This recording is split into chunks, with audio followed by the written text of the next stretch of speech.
La troisième question, c'était comment le passage à un mode de vie à plus grande valeur ajoutée a-t-il affecté ta croissance personnelle et tes relations et quelle activité as-tu pu faire le plus depuis ce changement? Alors qu'est-ce que ça a changé? Ça a changé qu'avant j'étais dans mon microsphère où je parlais, j'avais mes clients, mon travail, j'étais rentré dans le fameux métro, boulot, dodo, dans ce cercle. Mhm. De pouvoir développer la communication, c'est-à-dire qu'avant on communiquait, je fais pas les choses parce que je sais le faire. Je fais les choses parce que j'ai envie de le faire. Et ça, du coup, j'ai appris à regarder sur YouTube. Je me suis servi de YouTube et de tous ces réseaux sociaux pour apprendre. C'est l'avantage. Donc ça m'a permis aussi de me rendre compte aussi, du coup, dans l'autre sens, que moi, j'avais peut-être des choses à apporter. Donc ça m'a dit, en fait, oui. Et en plus, l'avantage de maintenant, c'est qu'en plus, ça peut faire de l'argent. Oui, voilà. Qui est extraordinaire. Il y a 20 ans, on dit, partager, c'est compliqué déjà.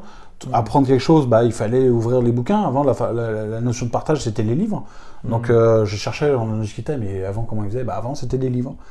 Mais les livres, c'est beaucoup plus compliqué. C'est-à-dire qu'aujourd'hui, en une phrase, une vidéo, en 5 minutes, on expliquait ce qu'un livre entier te faisait en 50 pages, quoi. Donc, il te fallait 2 jours, 3 jours, une semaine pour lire le livre, ou là, maintenant, en 5 minutes, tu regardes la vidéo, et en plus, c'est beaucoup plus facile, c'est beaucoup plus visuel, donc beaucoup plus facile, quoi. Oui, Donc, c'est là où j'ai beaucoup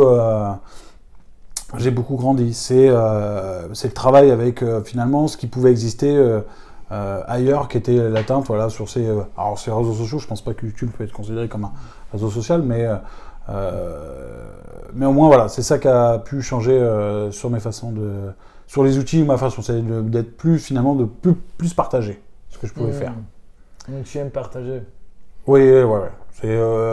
Après, c'est pas toujours évident parce qu'on sait que dès qu'on partage sur les systèmes mondiaux, on a toujours forcément le revers de la médaille qui est des critiques. Mais comme je vous l'expliquais, des fois, chouette, j'ai des problèmes.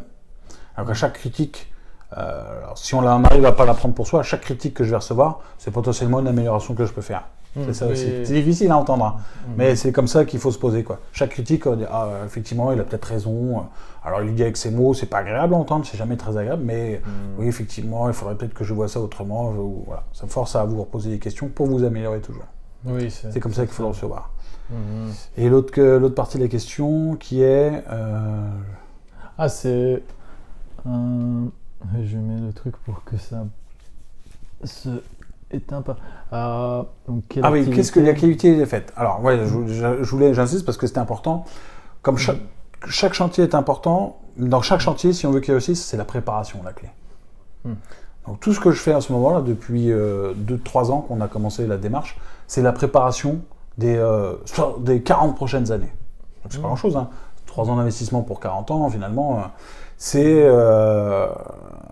la préparation. Donc on prépare, c'est-à-dire qu'on prépare notre terrain, on prépare le potager, on prépare l'énergie, les différents types d'énergie qu'on peut avoir, on prépare les moyens de vacances aussi, c'est important, l'objectif n'est pas de travailler dans le champ, c'est aussi de voyager, de pouvoir voyager, voir ce qui se fait ailleurs. C'est du coup, je prépare un camion d'expédition, le gros camion qui me permet, qui est 4x4, qui me permettra de voyager partout dans le monde. Mais aujourd'hui, voilà, c'est préparé. Je préfère prendre plusieurs années. Je pensais pas que ça me prendre autant de temps, mais pour bien préparer, je dis pas que ça va éviter les problèmes. Les problèmes seront toujours là. Par contre, on saura plus facilement y faire face. Et ça, c'est mon conseil, un des outils clés, c'est la préparation. Il faut se préparer. Sinon, j'aurais pu prendre un camion, acheter un camping-car et puis me lancer sans avoir vérifié mes sources de revenus, ce qui fait qu'au bout de 6 mois, je serais revenu, mais comme j'avais pas, et puis je serais retrouvé dans mon train-train. Donc là, je prépare, on prend le temps pour qu'aussi la transition se fasse plus facilement, quoi. Entre mon ancienne vie, où j'étais full, et la nouvelle vie, la préparation, c'est-à-dire YouTube, hein, c'est-à-dire qu'on n'arrive pas, c'est comme on le sait, tout le monde le sait, alors, sauf si on a de la chance, on n'arrive pas à dire je connais personne, je mets les premières vidéos et j'ai 1 million d'abonnés, quoi. Il faut, pour même ceux qui ont plus, il faut 2, 3, 4, 5, 6 ans pour arriver à créer votre communauté et partager, quoi. Ouais, c'est ça en fait. Il faut du temps. Mais il faut se lancer. Au début, tu as une vidéo, puis si tu partages est intéressant, ça va toujours se partager, quoi. Oui, c'est ça. Et je voulais dire, donc le but est de 100% vivre de cette nouvelle façon de... Ouais. L'objectif étant, c'est de passer, quand je te refaire mon camembert dans 5 ans, et de se dire je suis passé de 5% de valeur ajoutée, dans 5% de choses que j'aime faire, à 30, 40, 50, je sais que je ne serai pas à 100%. Alors, on ne sait pas peut-être, mais ou sinon au fur et à mesure, plus le temps passe et plus mon camembert va s'agrandir. Jusqu'à temps que je ne fasse plus que les choses que j'ai envie de faire, quoi. Mais bon, il faut du temps. Mais en tout cas, voilà, aujourd'hui mon camembert, déjà j'ai fait un gros progrès, mon camembert a déjà beaucoup progressé. Si je devais le mesurer, aujourd'hui je crois que je dois être à 30 ou 40% facile. Oui.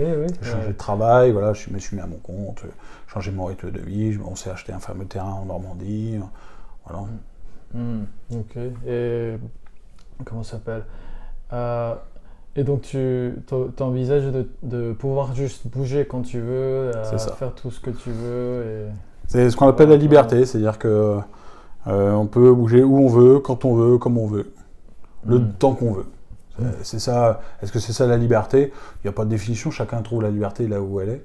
C'est la définition de la nôtre. C'est bien.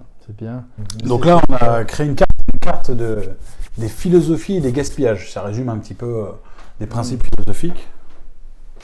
Merci, tu peux en donner une à... Je vais donner. Ah, et est-ce qu'on peut aussi que Ruma dit bonjour? Ah oui, on dit on est toujours plus fort, on est toujours plus fort à deux.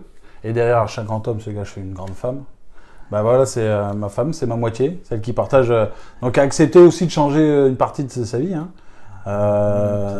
Donc d'accepter de se dire on va travailler en campagne, on va voilà, ça va devenir. Bon après elle a connu ça parce que ses parents sont paysans à la base, mais voilà, c'est aussi un changement, quitter la ville et pour vivre mieux, voyager ensemble.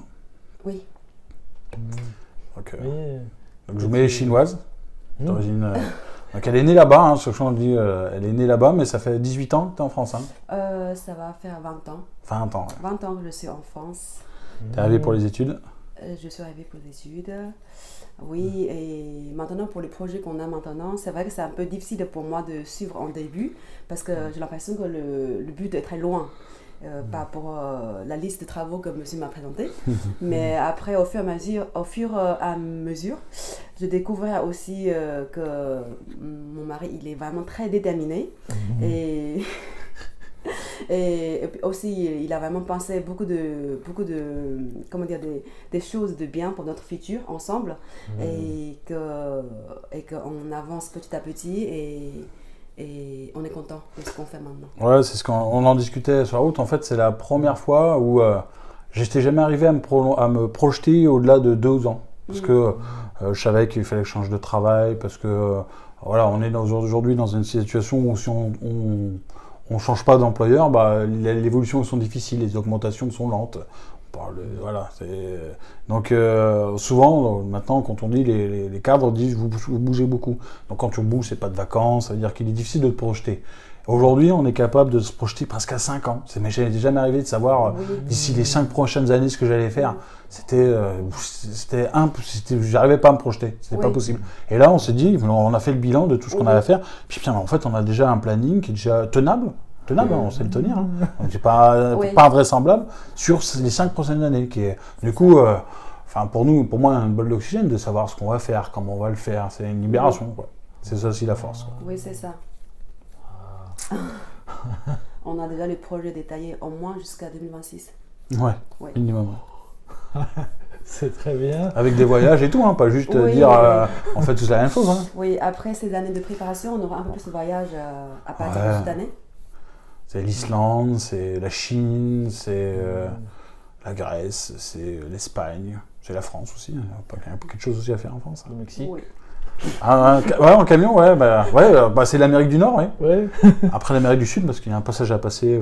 Mais oui, c'est aussi le Mexique, du coup. On commence par les pays voisins, à part la Chine, parce qu'il y a mes parents qui sont là-bas, ma famille. Mais c'est voisin, il n'y a pas de bateau à prendre. L'inconvénient du Mexique, c'est qu'il faut prendre le bateau. Et du coup, alors que la Chine, il n'y a pas de bateau à prendre. C'est l'avantage. Par contre, c'est loin. Voilà. Du coup, je vous laisse. Ça marche, on va finir. Merci. Merci, Romain.